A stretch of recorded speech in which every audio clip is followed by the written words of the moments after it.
In the quiet streets of Haarlem, Netherlands, 1943, a park bench sat under the shade of gnarled trees, witnessing countless small stories of life and survival.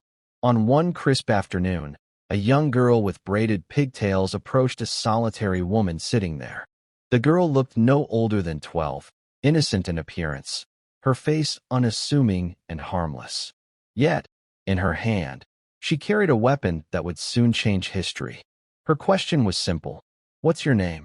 The woman answered, unaware that this encounter would decide the fate of hundreds of people. The girl, Freddie Overstegen, had just taken the life of a Dutch collaborator, a woman who had compiled a detailed list of Jewish residents, their names, addresses, and families, which she intended to hand to the Nazis. That list would have meant death for countless innocents. Freddie's actions saved them. At 16, she had already begun the path of resistance, and together with her sister, Truus, they would assassinate numerous Nazi officers and collaborators before the war's end. Freddie Overstegen was born in 1925 in Schotten, a small village outside Haarlem. Her childhood was anything but ordinary. The family lived on a modest houseboat, a home that never knew luxury. Freddie's father struggled to provide, and her mother, Trenchy, was a communist with a firm belief in action against injustice. Divorce separated her parents, and Freddie rarely saw her father again, except for fleeting farewells. Trenchy, with relentless determination, moved her daughters into a cramped Haarlem apartment where they slept on straw-stuffed mattresses.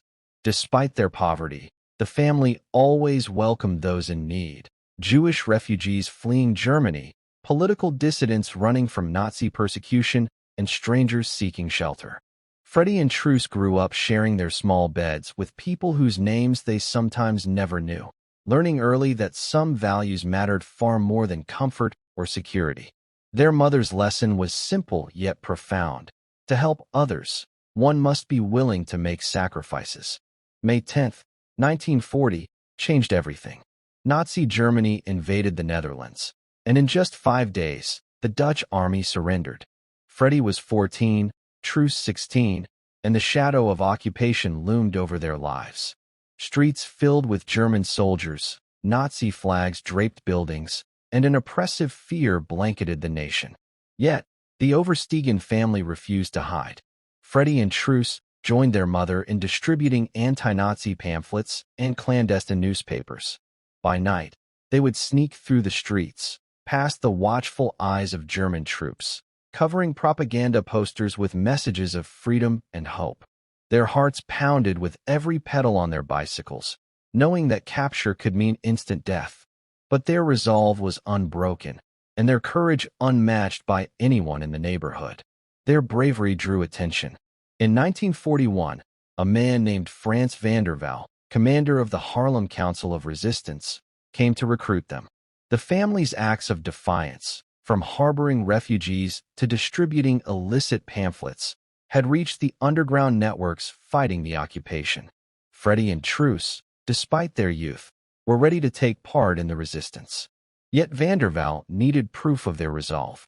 He returned disguised as a Gestapo officer, demanding to know the whereabouts of a hidden Jewish man. Freddie and Truus did not falter. They resisted, kicking and hitting, refusing to give up a single name, demonstrating loyalty, bravery, and moral fortitude that would mark their entire resistance career. Upon proving themselves, van der Waal explained the reality of joining the resistance: sabotage, espionage, and ultimately, assassination. Freddie grinned, intrigued by the challenge. The sisters were taken to a hidden potato shed, their training ground beneath the earth. In darkness, they learned the mechanics of weapons, the discipline of aim, and the cold necessity of killing. Yet, morality remained central to their mission. They were fighters, not monsters. Their first mission was arson, to destroy Nazi warehouses while remaining invisible to the guards. Freddie and Truus used their youth and innocence as weapons, chatting and laughing with unsuspecting soldiers while their comrades executed the destruction behind them. Their effectiveness proved that courage, intelligence, and subtlety could overcome brute force. As they gained experience, the sisters developed their methods, blending charm, cunning, and speed. Freddy's first kill, the Dutch collaborator in the park, set the tone. She approached, seemingly innocent, confirmed her target, and carried out the act with precision. Later, she would reflect on the human instinct to aid even after killing, a reminder that their actions were never without conscience. The sisters' operations evolved, luring Nazi officers into forests, intercepting them on streets with clever tactics, and using bicycles for rapid escapes. Their youth and innocence became shields, and their skill grew with every mission, blending morality with ruthless efficiency. By 1943, a third fighter joined their ranks, Jean Henny Shaft, a law student expelled for refusing to pledge loyalty to Germany. With red hair and green eyes, Henny's striking appearance would make her infamous, yet her intellect and careful planning complemented the Oversteegen sisters' audacity. Together, Freddy, Truce, and Henny formed a lethal trio, balancing strategy, scouting, and leadership. They carried out assassinations, sabotage, and rescue missions with unmatched precision. Their story was not one of fantasy or dramatization. It was raw, human, and heroic, a testament to the extraordinary courage of young women in the darkest times of the Nazi occupation. By 1943, Freddy and Truce Oversteegen had become names whispered in the underground networks of the Dutch resistance, young girls whose courage defied both age and expectation. The streets of Haarlem were dangerous veins of occupation. German soldiers patrolled with rifles, Nazi flags flapped in the wind, and collaborators lurked everywhere, waiting to betray neighbors for their own survival or gain. Yet the sisters moved through this peril with remarkable composure. Their mother's lesson, always remain human, was never forgotten. Even as they trained in the shadows, learning the deadly skills of sabotage and assassination, their moral compass guided them. They killed when necessary, but cruelty, greed, and vengeance never dictated their actions. Their early missions were simple but vital. Arson, distributing anti-Nazi leaflets, and intelligence gathering became their first steps in organized resistance. Freddy's ability to observe, memorize routes, and predict enemy patterns made her an invaluable scout. Truce, decisive and bold, often led missions into highly patrolled areas, relying on the element of surprise and their combined skill. Henny, newly joined and brilliant, became the strategist. Her education in law and sharp intellect allowed her to anticipate risks, craft detailed plans, and coordinate complex operations. Together, they formed a balance of brains, courage, and instinct, a combination that few adult fighters could match. The sisters' activities did not go unnoticed. In every town and village, whispers of the girls on bicycles spread. Freddy, riding at the rear with a pistol hidden in her basket, could take a life when necessary, while Truce handled the navigation, ensuring escape routes were clear. Their operations often involved cunning deception, luring Nazi officers into isolated forests, intercepting collaborators on the streets, and using everyday innocence to mask deadly intent. They had learned to blend into the ordinary, smiling, chatting, even joking with soldiers, while plotting missions that would save countless lives. Their youth became a weapon, a shield, and a source of psychological advantage over a ruthless enemy who underestimated them. One of their first major operations together was the targeting of Dutch collaborators. These were ordinary citizens who had chosen greed or fear over morality, handing over names of Jewish neighbors to the Nazis for a reward. Freddy and Truce, guided by resistance intelligence, were tasked with eliminating such threats. Their first successful assassination was carried out with chilling precision. A collaborator seated on a park bench, unaware of the fate awaiting her, fell to Freddy's careful aim. The act, though brutal, saved hundreds from death. In later years, Freddy would describe the moment with surprising clarity. The instinct to help, even after the kill, reminded her of their humanity. They never took pleasure in the act. It was always necessity, a moral decision in the face of unimaginable evil. As the war progressed, missions grew more complex. The sisters, now seasoned fighters, carried out sabotage operations that struck directly at the heart of Nazi logistics. Railway lines carrying deportation trains were destroyed, warehouses storing weapons burned, and secret intelligence was passed along to Allied forces. Hanny's strategic mind allowed the trio to coordinate with other resistance cells, planning operations that minimized civilian risk while maximizing enemy disruption. At times, Freddie would ride past a Nazi officer on a bicycle, her pistol ready, waiting for the precise moment to act. Truce would pedal alongside, ensuring escape. Their combination of speed, cunning, and moral restraint was unmatched, earning them both fear and respect among enemies and allies alike. Despite the danger, the sisters maintained their humanity. They refused missions that crossed ethical lines, such as the order to kidnap and potentially kill the children of high-ranking Nazis to force prisoner releases. Freddie and Truce drew the line clearly. They would not harm innocents. This distinction defined their resistance work. They were not mere assassins. They were fighters with a moral code, a code that demanded courage, precision, and conscience in equal measure. Their resolve inspired others, even as the risk intensified. The presence of Hanny Shaft added a new dimension to their operations. Bright red hair, sharp intellect, and unyielding courage made her both a target and an asset. She excelled at planning and execution, often taking calculated risks that allowed the sisters to succeed where others might fail. Together, the trio carried out daring assassinations, sometimes in broad daylight, sometimes in the cover of darkness, always precise, always disciplined. Freddie's scouting, Truce's leadership, and Hanny's strategic thinking created a synergy that few in the resistance had witnessed before. One notable mission in 1944 illustrated both their skill and their moral fortitude. A collaborator named William Ragut had been identified as a threat to the resistance, and the task was to eliminate him. In the chaos of the encounter, Ragut was shot but survived momentarily, while another resistance fighter was gravely wounded. Freddie and Hanny escaped, ensuring that no innocent lives were harmed in the process. The incident highlighted the constant danger, the razor-thin line between success and tragedy, and the skill required to navigate it. Every mission required mental acuity as much as courage, as even a slight mistake could mean death for themselves or civilians. As 1944 drew to a close, the sisters' notoriety had spread beyond Harlem. German officers were instructed to find the girls on bicycles, while Dutch collaborators began to fear their names appearing on resistance lists. Hanny's red hair, once a symbol of visibility, became a liability, forcing her into hiding, changing her appearance, and continuing her fight underground. Yet, the sisters never wavered. Each mission strengthened their resolve, sharpened their skills, and reinforced the ethical boundaries they had sworn never to cross. The trio's reputation was not merely for killing. It was for precision, courage, and ethical combat. They saved hundreds of lives, thwarted Nazi plans, and demonstrated that youth, intelligence, and morality could triumph over brute force.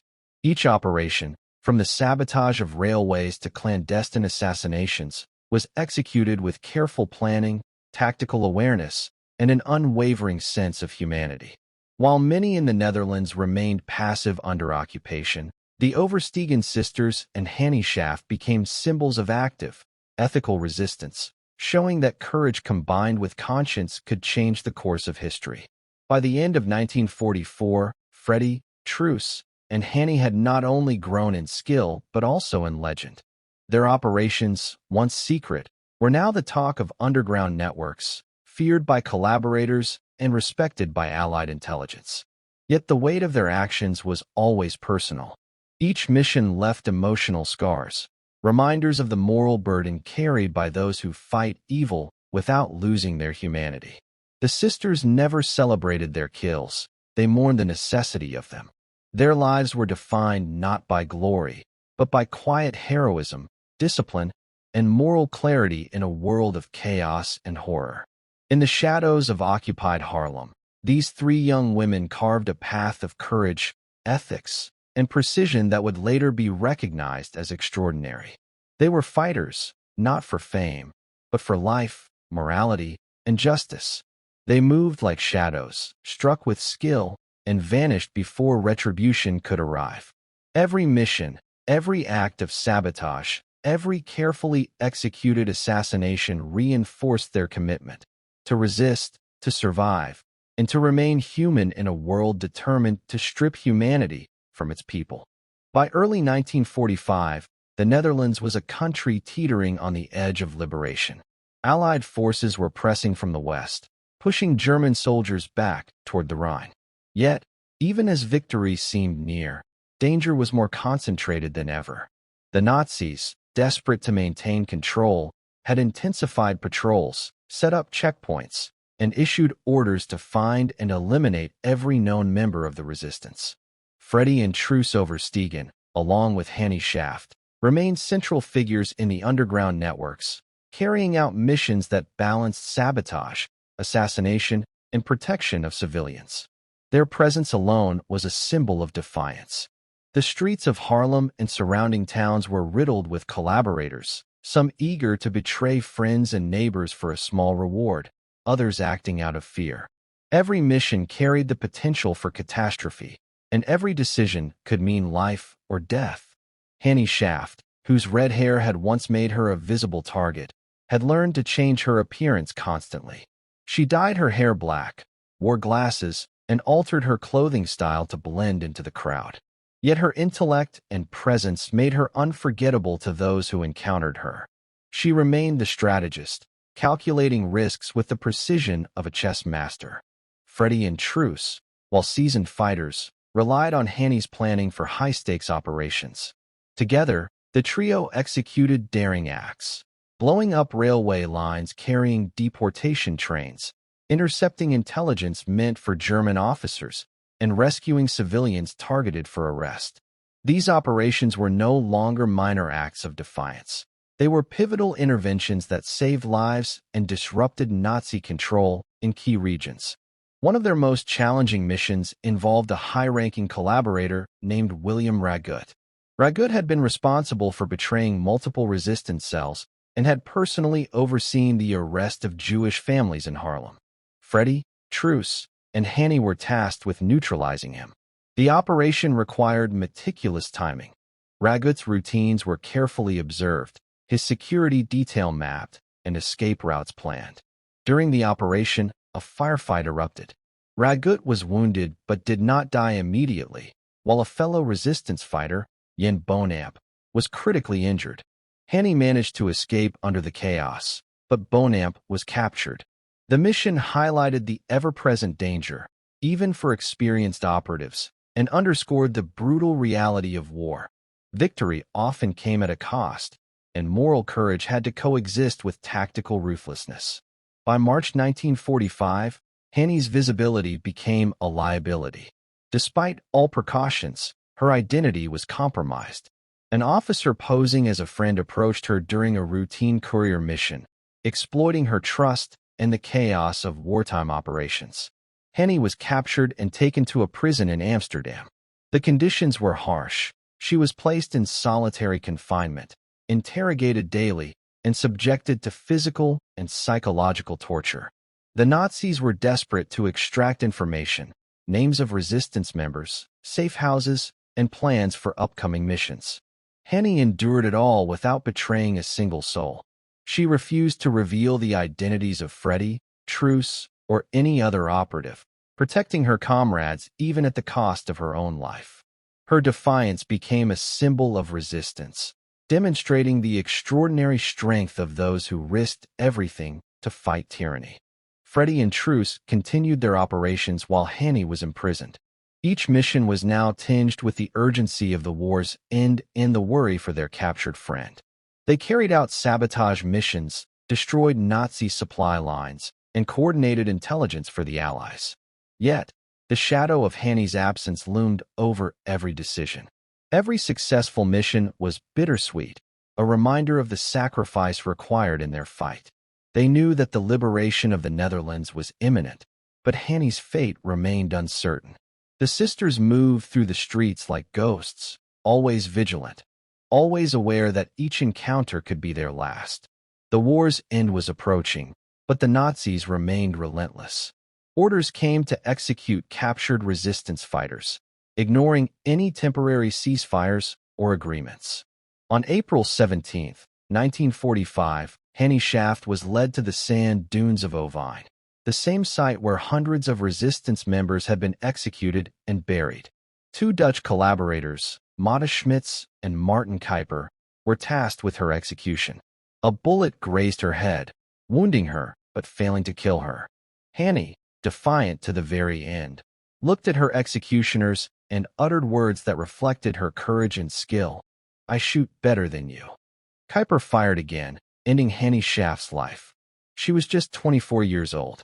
Her grave was shallow, so much so that her red hair remained visible above the sand, a final testament to the vibrant life extinguished by tyranny.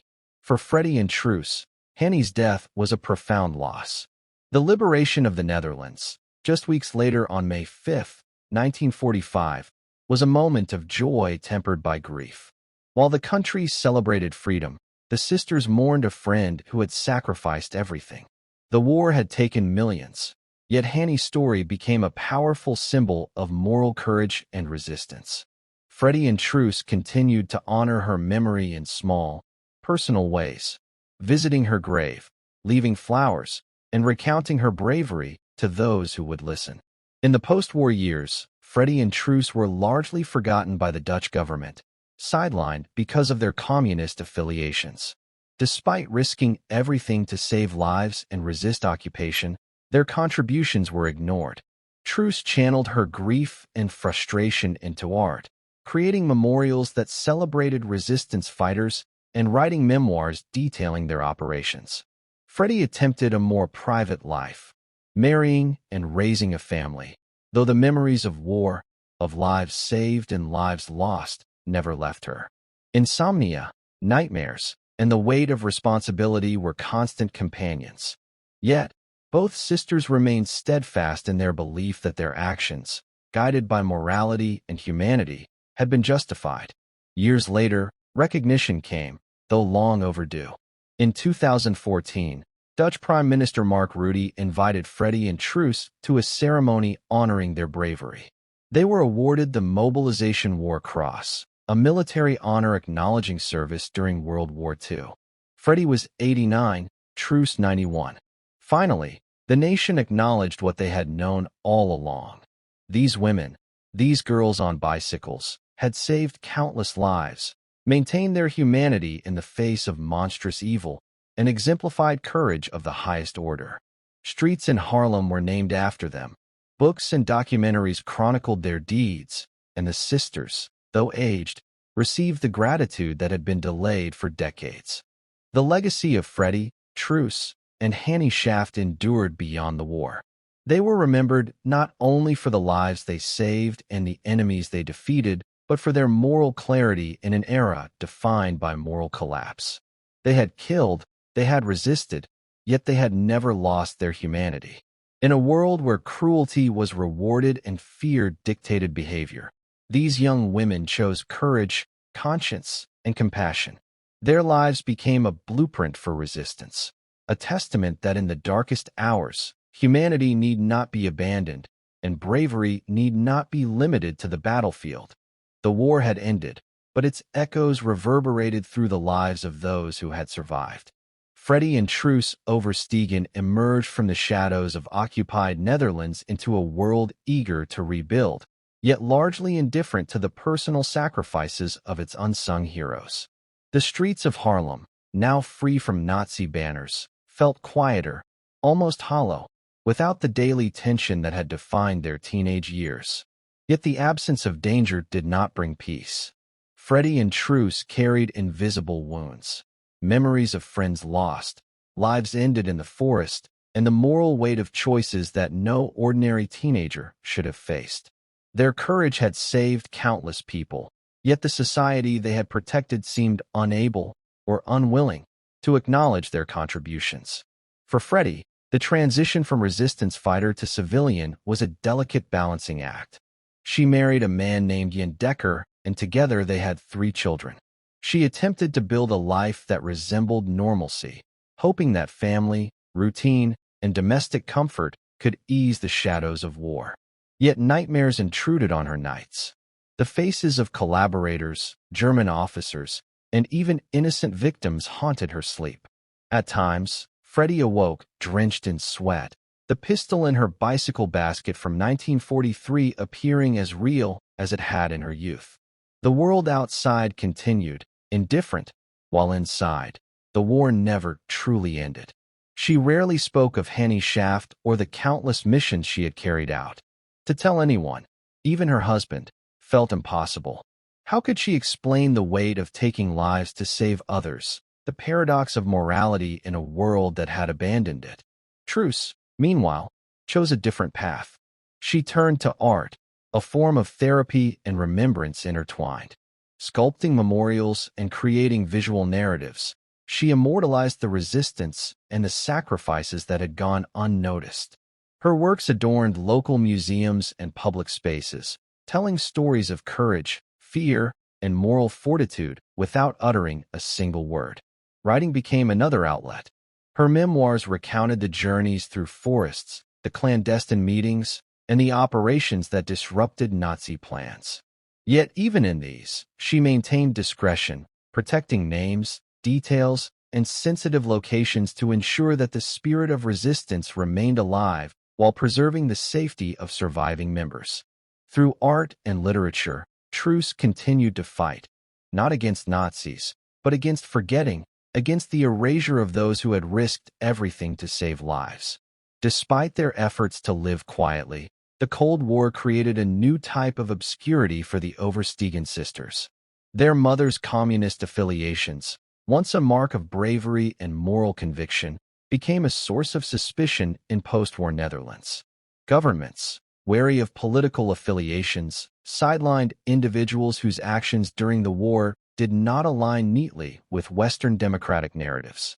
Freddie and Truce were heroes in every sense, yet for decades, they were treated as outsiders.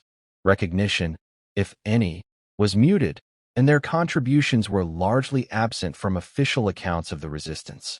Newspapers, history books, and documentaries glossed over their roles. Their silence became a forced companion, a reminder that heroism did not always come with acknowledgement or gratitude.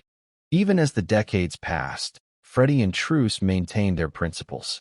They refused to exaggerate their exploits, speak ill of collaborators posthumously, or sensationalize the violence they had committed.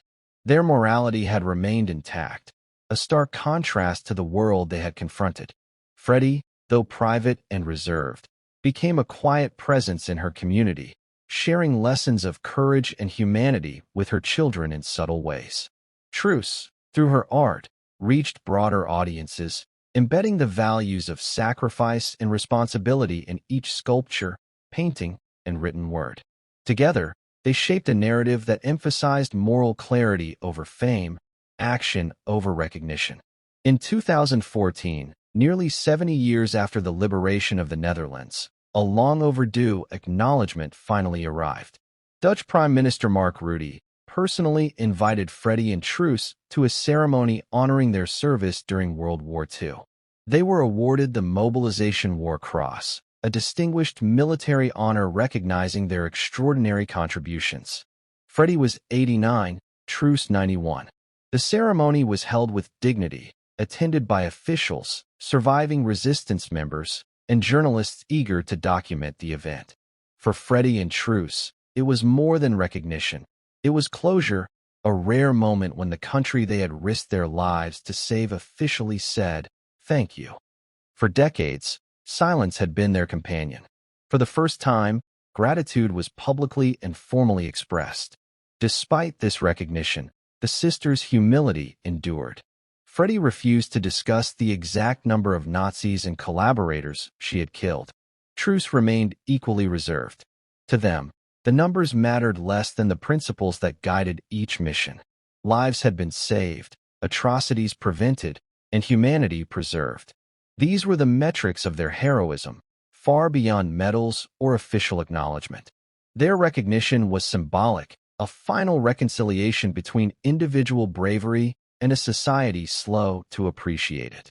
Streets in Harlem were named in their honor, ensuring that future generations would remember not just the battles fought, but the moral courage that underpinned them. In their final years, Freddie and Truce reflected often on Hanny Shaft, the third member of their unit who had given her life in the struggle. Freddie visited Hanny's grave regularly, leaving red roses as a tribute to the friend who had fought with brilliance and courage, yet never lived to see the liberation. Memories of missions, of nights spent cycling through occupied streets, of faces saved and lost, became stories shared quietly with family, carefully curated to teach lessons of humanity and courage without exposing the horrors in unnecessary detail. The sisters' lives after the war became a balance of reflection, contribution to society, and quiet commemoration of the past. Freddie and Truce Oversteegen's story is one of resilience, courage, and moral fortitude. They lived through some of the darkest days in human history, executed missions that demanded precision and bravery, and endured the moral weight of taking lives to save others. Yet, they never compromised their humanity, even when surrounded by cruelty and inhumanity. Their post-war lives were shaped by reflection, remembrance, and the slow, gradual acknowledgement of their contributions. In the end, the world remembered, and their story became part of the broader narrative of World War II resistance, serving as a beacon of courage and moral clarity for generations to come. The decades following the war were quiet for Freddie and Truce Oversteegen, yet their lives were far from ordinary. The weight of the past lingered, a shadow that moved with them through each season of life. Freddie married Yen Decker and raised 3 children, trying to cultivate normalcy in a world that seemed indifferent to the extraordinary acts she had performed as a teenager. Truce, on the other hand, poured her heart into art, sculpting, and writing, finding ways to preserve memory and honor sacrifice. Both sisters lived lives defined by reflection, moral clarity, and an unwavering commitment to humanity, carrying the consequences of their choices with dignity and humility. Freddie's home was filled with quiet routines and small joys. She cherished the ordinary moments, family dinners, birthdays, and the laughter of her children. But beneath these surface routines, the memories of occupied Harlem never left. Nightmares occasionally disrupted her sleep, vivid reenactments of missions, the faces of collaborators, and the sight of Hanny Shaft lying in the sand dunes. Each night, the pistol that had once been hidden in her bicycle basket in 1943 seemed to whisper reminders of the past. Yet she never wavered in her principles, never glorified the violence, and never let fear dictate her life. To her children, Freddie imparted lessons in courage, empathy, and the importance of standing against injustice, leaving them with values far deeper than any story could fully convey. Truce's life took a different form, shaped by creativity and remembrance. Her sculptures and artistic works became vessels for the stories of the resistance, each piece infused with the sacrifices of the brave who had acted when so many had stood by. Her memoirs, carefully written and widely respected, chronicled not only the missions and strategies, but the moral dilemmas faced by young girls thrust into the complexities of war. Through her art, she educated generations, ensuring that the stories of courage and resilience survived long after the war had ended. Her life was a testament to the belief that memory is a form of resistance, and that honoring the past is itself a moral obligation. Despite their immense contributions during World War II, recognition came late. For decades, the Oversteegen sisters were overlooked, ignored by a government wary of their mother's communist affiliations during the Cold War. While Queen Wilhelmina and other officials honored some heroes of the resistance, Freddie and Truce remained in relative obscurity, their deeds unacknowledged in formal records or history books. This neglect did not diminish their courage or moral resolve. It simply reinforced their understanding that heroism was not about recognition, but about doing what was right. They had acted to save lives, preserve humanity, and fight tyranny, not to earn medals or public acclaim. Their silence became a symbol of integrity, a quiet defiance against a world that often rewarded the loudest voices over the morally righteous. In 2014, nearly 70 years after the liberation of the Netherlands, the overdue acknowledgement finally arrived. Dutch Prime Minister Mark Rutte invited Freddie and Truus to a formal ceremony to honor their extraordinary service. They were awarded the Mobilization War Cross, a military decoration recognizing their bravery and significant contributions to the resistance. Freddie, now 89, and Truus, 91, accepted the honor with grace, humility, and quiet pride. It was a moment of reconciliation with history, a recognition that, for too long, had been delayed. For Freddie and Truus, the ceremony was less about the medal and more about closure, a symbolic acknowledgement that the country they had risked everything to protect had finally said, "Thank you." Streets in Harlem were named in their honor, ensuring that future generations would encounter their legacy in daily life, and not only in books or documentaries. The final years of Freddie and Truus were devoted to reflection, remembrance, and the quiet practice of virtue.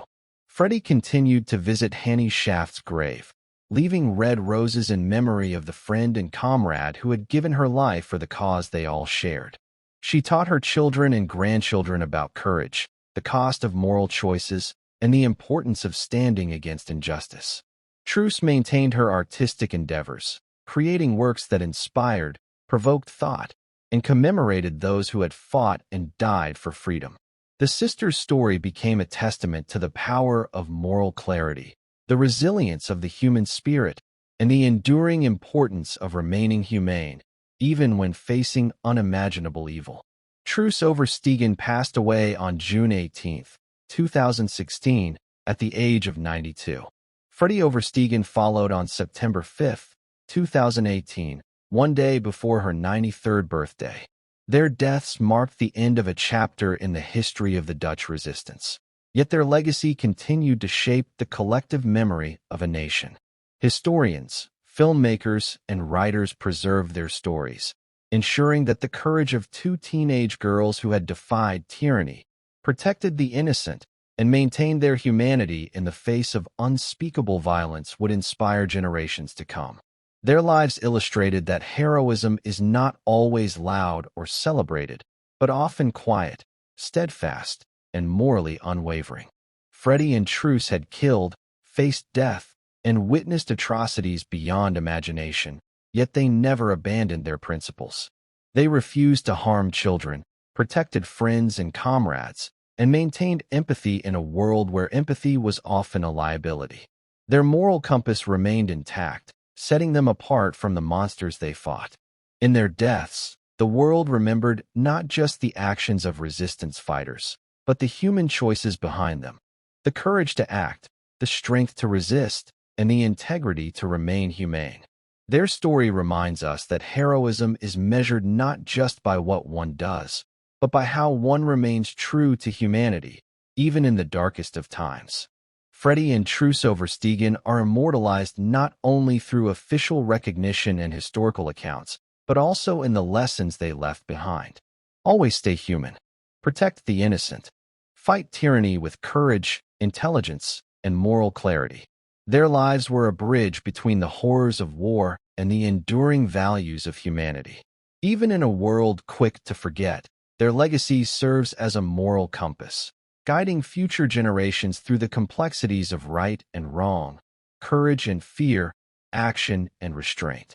In remembering Freddie and Truus, the world honors not just resistance, but the enduring power of conscience, empathy, and the quiet, resolute strength of two teenage girls who changed history. Freddie and Truus had lived through the unspeakable horrors of war, yet even after witnessing death, destruction, and betrayal, they never allowed their morality to waver. They had pulled triggers, planned assassinations, and confronted evil in its most brutal forms, but they drew an unbreakable line at harming children or innocents. Each kill carried a weight that neither sister ever discarded. They cried after every mission, felt the instinctive pull to help even those they had just shot, and wrestled privately with the emotional toll of their choices. Their humanity was not an abstract concept. It was a daily practice, a conscious decision to preserve compassion in a world that had made cruelty routine. In a war that stripped millions of their moral compass, Freddie and Truce retained theirs, becoming symbols of resistance not only through their actions, but through the ethical lens through which they acted. In their later years, they lived quietly but purposefully, teaching and inspiring those around them through example rather than spectacle. Freddie nurtured her family, embedding lessons of courage, integrity, and empathy into the upbringing of her children and grandchildren.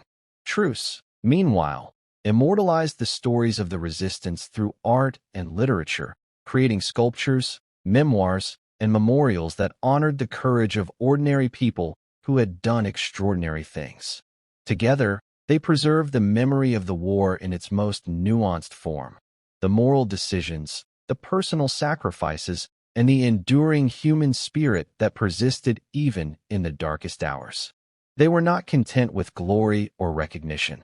Their lives were devoted to preserving the lessons of history and ensuring the world remembered that resistance was both an act of bravery and an ethical responsibility. Recognition for their sacrifices arrived late, but was profound. In 2014, Dutch Prime Minister Mark Rutte awarded Freddie and Truce the Mobilization War Cross, formally acknowledging the incredible bravery and impact of their actions during World War II. Freddie was 89 and Truce was 91. For decades, they had lived in silence, their contributions ignored because of political biases and lingering Cold War prejudices against their mother's communist background. The ceremony was more than a medal.